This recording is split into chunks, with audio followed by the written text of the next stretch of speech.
Oi, gente. E aí, como vocês estão? Estão bem? Espero que sim. Estão preparados para o capítulo 17 do livro A Abundância?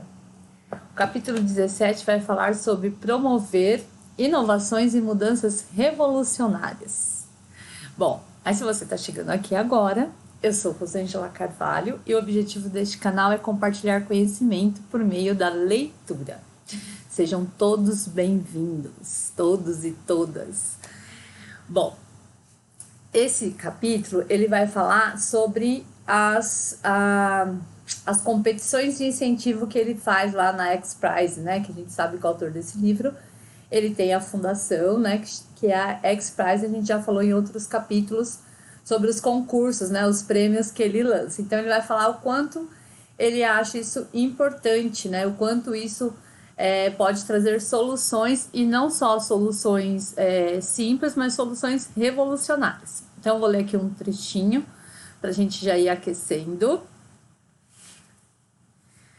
Até que as inovações da abundância gerem seus frutos, a escassez permanece uma preocupação real. E quase tão ruim como a escassez é a ameaça da escassez e a violência devastadora que muitas vezes consegue incitar. Então, sobre a escassez, eu vou deixar aqui, né? A gente tem o primeiro capítulo desse livro mesmo, fala da escassez, e o primeiro capítulo do livro A Coragem de Ser Imperfeito, que foi a segunda leitura desse canal, também fala sobre a cultura da escassez, que é nada mais que se eu tenho pouco, o meu primeiro, né? Então, é esse mundo egoísta, narcisista. Então, antes da gente pensar em abundância, a gente tem que pensar em vencer essa cultura da escassez, que é o que ele está falando. A gente nem vive ainda a escassez, né? A escassez é os estudos, né? Da devastação da natureza, é a falta. A gente nem vive, mas só a ameaça de não se ter algo já causa uma violência, já incita um monte de coisa absurda. A gente tem um exemplo, eu estava lendo esse trecho e lembrei bem de quando começou a pandemia, né? Em alguns lugares as pessoas acabaram com os papéis higiênicos, né? De alguns lugares, com medo de faltar. Então essa é a questão, né? Era a ameaça da escassez, nem era a escassez ainda em si, mas só a ameaça fez com que várias pessoas fossem aos supermercados e limpassem os estoques de papel higiênico. Então, é essa cultura que a gente precisa trabalhar, e a gente falou um pouquinho disso no capítulo 1 da Coragem de Ser Perfeito e no capítulo 1 desse livro mesmo da Abundância. Então, vou deixar aqui, né, para vocês relembrarem, caso vocês não se lembrem ou não tenham assistido ainda. E aí ele vai falar sobre os motivadores da inovação. E os motivadores da inovação são quatro motivadores: a curiosidade, o medo, a ganância e o sentido. Olha só, curiosidade, medo, ganância e sentido. Esse eu vou ler o trechinho e vou comentando com vocês, porque ele traz um dado bem interessante para a gente pensar aqui um pouquinho, né? Uma coisa para a gente ter atenção. Existem 4 grandes motivadores para a inovação. O primeiro é o mais fraco deles, é a curiosidade, o desejo de descobrir porquê, de abrir a caixa preta, de ver além da próxima curva. A curiosidade é um motivador poderoso, alimenta grande parte da ciência, mas não é nada comparada com o medo, o nosso próximo motivador. Olha só que interessante, né? Quando a gente fala de curiosidade, eu já vi pessoas falando como defeito, né? E tem até aquela frase, né, que fala: a curiosidade matou o gato. Então, as pessoas que são curiosas, elas são tidas como enxeridas, intrometidas, mas na verdade o curioso é o que desperta as descobertas, é o cientista. Então, a ciência, ela é movida pela curiosidade. Por que isso funciona desse jeito? Por que não funciona de outra forma? Como que eu faço para resolver tal coisa? Então, a curiosidade desperta, mas ela não é tão poderosa quanto o medo. Vamos ver o que o medo faz? O medo extraordinário permite que se corram riscos extraordinários. O programa Apollo de John F. Kennedy foi executado sob um risco imenso e com tremendas despesas em reação aos primeiros sucessos espaciais soviéticos. É possível medir a relação entre medo e curiosidade como um motivador da inovação humana? é a relação entre o orçamento de defesa e o orçamento de ciência, que em 2011, nos Estados Unidos, eram de 700 bilhões para a defesa, contra 30 bilhões para a curiosidade, né, para a ciência. Então, olha só que coisa, né? Ele fala aqui do projeto Apollo, lá do Kennedy, né, que era o projeto espacial, em que pessoas correram muitos riscos só porque a União Soviética estava avançando. Então, era o medo, né? Era a questão lá, né, da Guerra Fria que a gente viveu por tanto tempo. Então, o medo dos Estados Unidos de ter a União Soviética à frente deles fizeram com que eles corressem muito risco nessa missão aí do Apollo. E aí você vê, ó, 700 bilhões, e lembra que a gente já trouxe aqui em outros vídeos, em outros capítulos, falando que tudo que motivou era, por exemplo, os carros autônomos, era para chegar em algum lugar de guerra. Os aviões, né, não tripulados, né, os drones, era para chegar em algum lugar de guerra ou de inundação. Então, tudo o que houve de desenvolvimento foi realmente pensando em função do medo, em função da guerra, né? Então, o medo, ele nos mobiliza, mas o medo, ele é muito perigoso, porque se a gente tem medo de tudo, a gente também não avança. Então, a gente tem que ter um cuidado, porque tem uma frase que diz que nós somos tudo que restou depois do medo, né? Então, eu não vou em tal lugar, eu não faço isso, eu não corro esse risco. Então, o medo, ele é um motivador, mas ele também é um paralisador. Então, isso é um alerta, né? É um parênteses, abre aí, né? Pra gente fazer sobre isso. Mas aqui, voltando ao livro, vamos para o nosso próximo motivador. O desejo de criar riqueza é o próximo grande motivador, mas bem exemplificado pelo apoio dos capitalistas de risco a 10 ideias, esperando que 9 falhem, mas ao menos uma seja de um sucesso arrasador. E o quarto e último motivador é o desejo de dar um sentido, a necessidade de que nossa vida importe, a necessidade de fazer uma diferença no mundo. Então, a gente tem aqui a ganância, então a gente tem as pessoas que são investidores, né?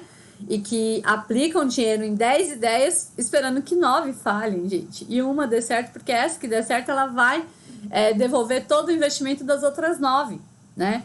E o sentido. E a grande tendência do momento é mais nessa questão do sentido, é de você contribuir de alguma forma, deixar o seu legado no mundo, né? Falar, nossa, tal pessoa conseguiu fazer tal feito, né? Então, embora não seja, né, tão financiado quanto o medo que a gente viu aí dos 4 motivadores da inovação, a questão do sentido, ela tá vindo em um crescente, tá? Eu acredito nisso, e esse livro traz muitas coisas que nos fazem acreditar nisso, que a gente se mobiliza muito mais por uma questão de sentido do que por uma questão de ganância, de medo ou de curiosidade. Então, eu tenho essa visão otimista e acredito nisso. Mas continuando, né? Ele vai falar sobre o novo espírito San Luis. San Luis foi o primeiro avião que cruzou o Atlântico. Ele foi de Nova York a Paris em 1927. E por que esse San Luis conseguiu esse feito? Porque Ortega fez um desafio. Ele ofereceu um prêmio em 1919. Ortega era um senhor, dono de um hotel, e ele era apaixonado por aviação. Ele viu que a aviação tinha feito lá na Primeira Guerra Mundial algumas coisas, e aí ele fez esse desafio. Ele ofereceu $25 mil na época a quem conseguisse cruzar o Oceano Atlântico sem escalas.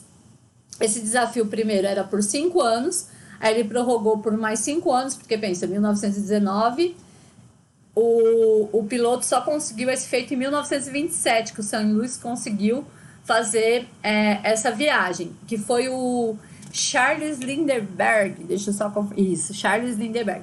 E o Charles Lindbergh nem era o piloto mais experiente daquela época. Ele teve problemas para conseguir financiamento para o seu avião, porque nenhuma empresa queria que ele manchasse o nome da empresa, né, da aviação, porque ele era um piloto inexperiente, ele podia sofrer um acidente.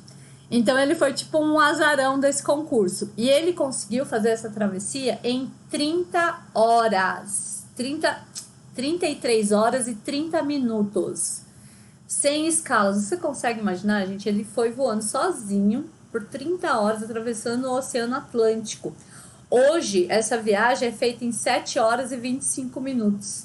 Que já é um tempo grande, né? Pra gente estar atravessando, né, um oceano.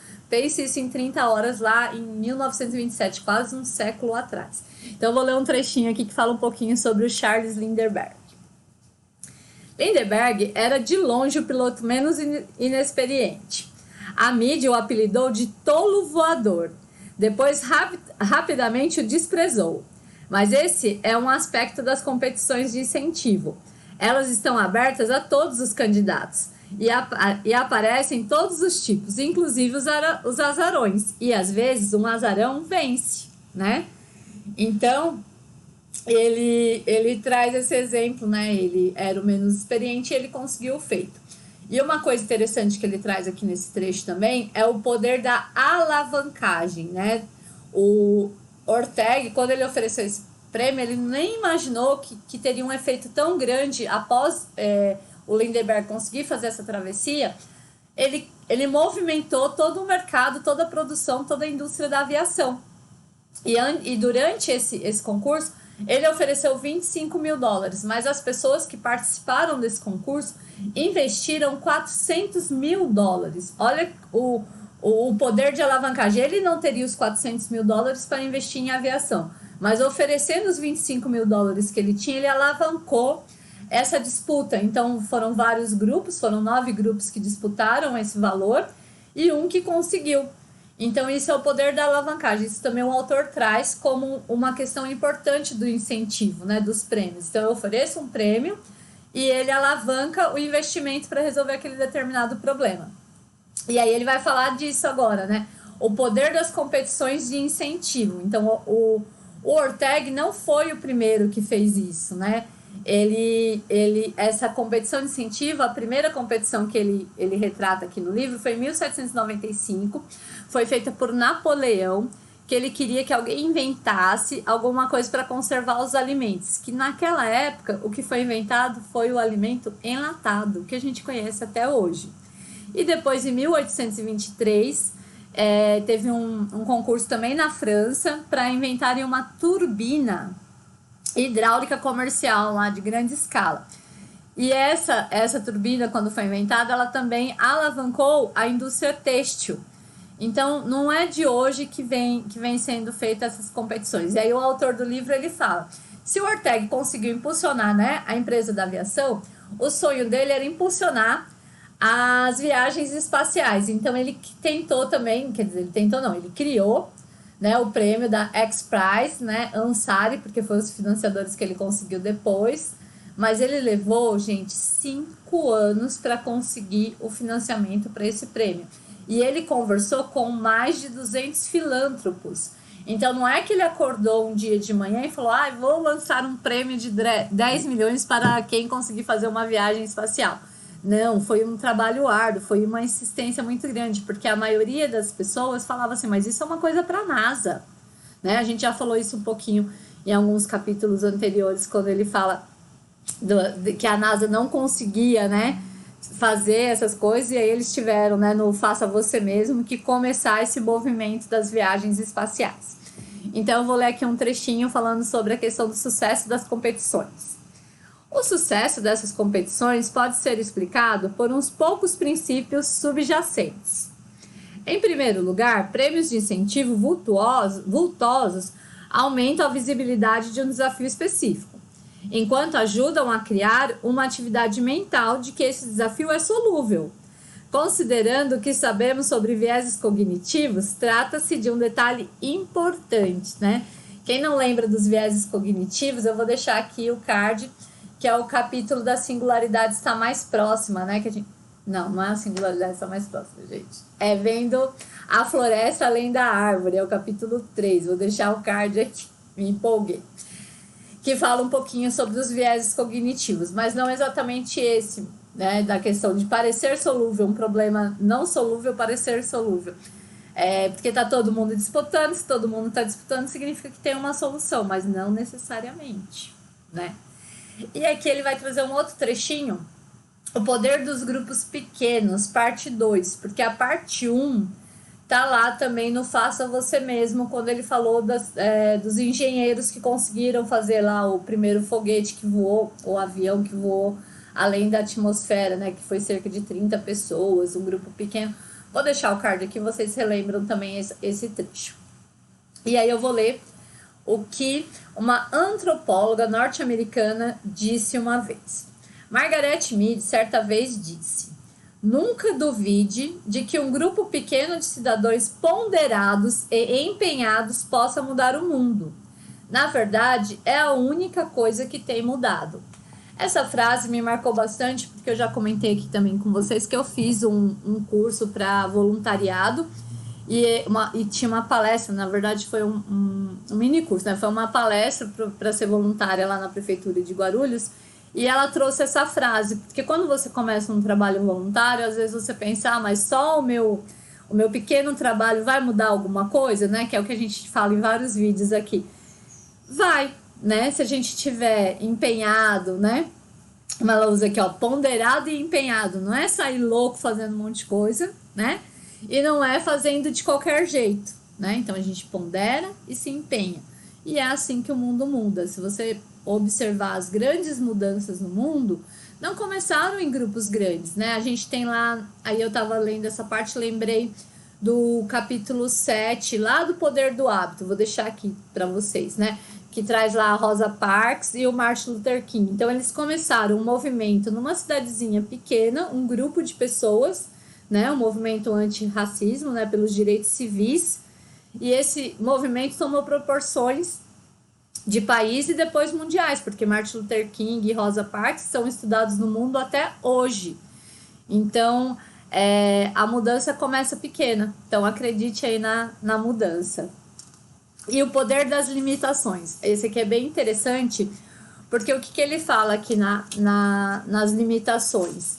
Quando ele oferece um prêmio para uma determinada disputa, ele limita, tem um prazo para ser entregue, tem o que eles querem que seja feito, né? Ele fala que a X-Prize, naquele momento, tinha 2 prêmios, no momento que ele escreve o livro, né? Tinha um prêmio que era X-Prize Google Lunar, que era a viagem, né, para a Lua, levar um robozinho até a Lua, e um prêmio de genoma do...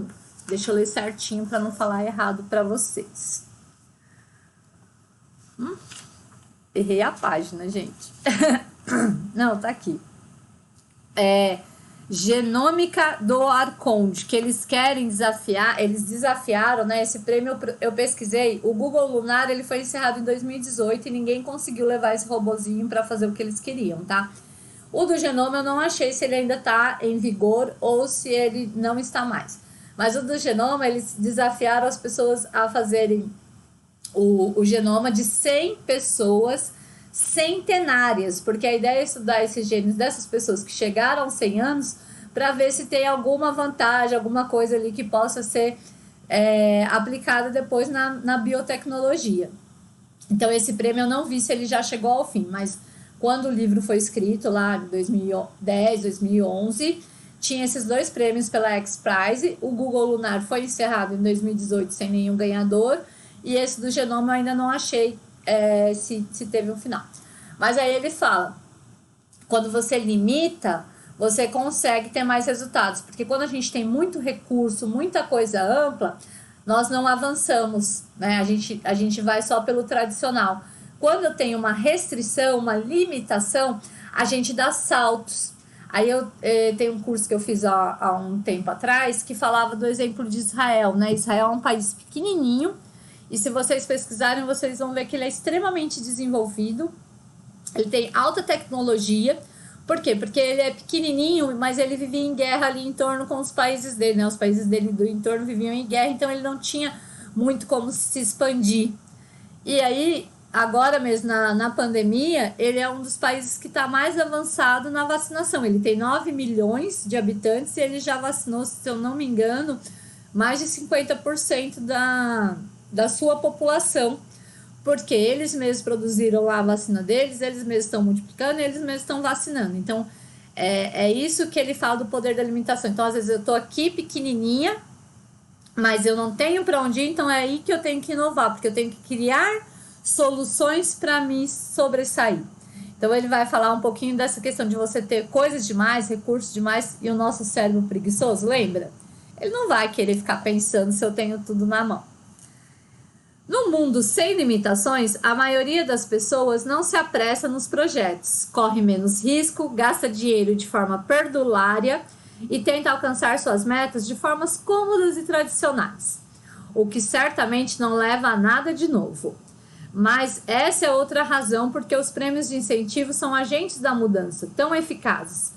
Por sua própria natureza, não passam de um mecanismo focalizador e uma lista de limitações. Então, o prêmio, ele traz ali o que ele quer, né, que você faça, ele te dá um prazo de tempo e ele te dá um valor.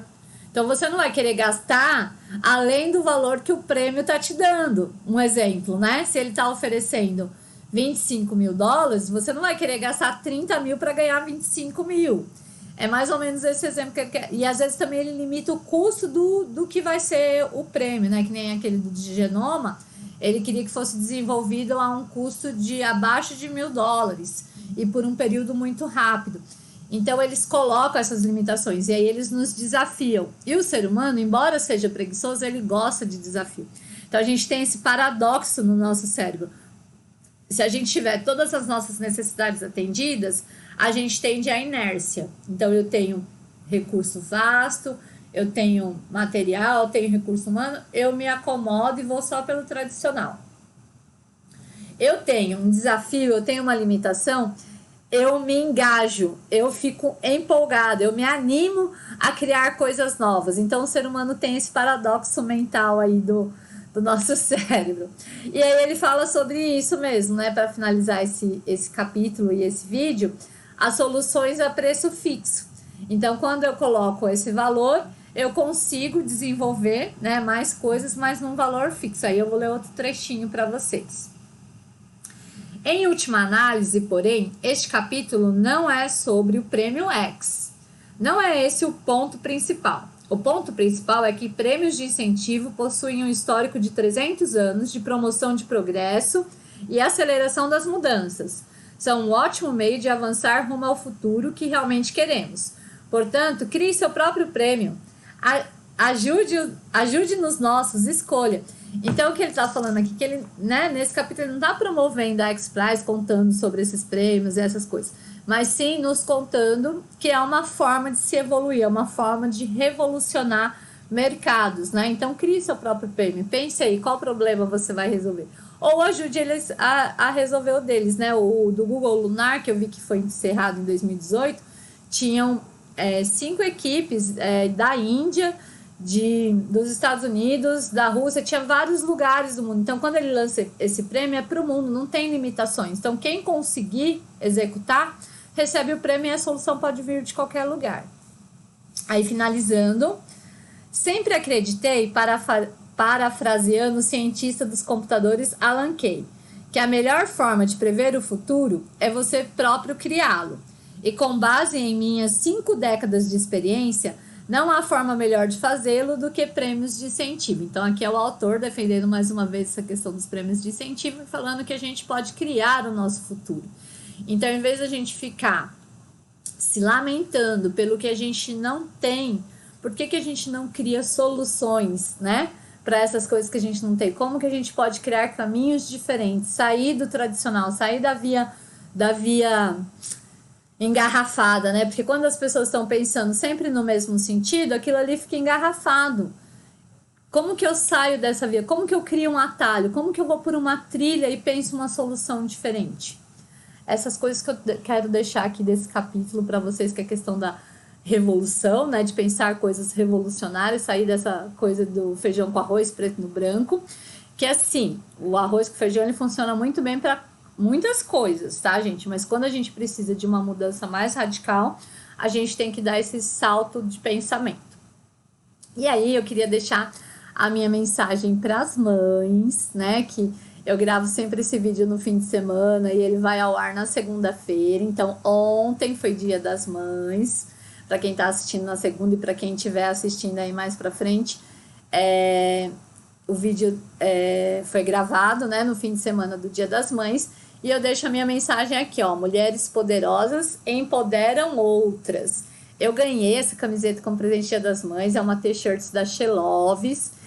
E na cartinha que me deram de presente, falaram assim: eu sei que você não se sente poderosa, mas o seu grande poder é ser você mesma. E aí eu achei isso muito gentil e muito verdadeiro. Ela conseguiu me perceber. E é verdade, eu não me sinto uma pessoa super poderosa, né? Eu não me sinto uma Anitta ou uma Natália Arcuri e tal, muito poderosa. Mas eu tenho o poder de ser eu mesma e vocês também. Então sejam vocês mesmos, sejam as melhores mães que vocês conseguirem ser.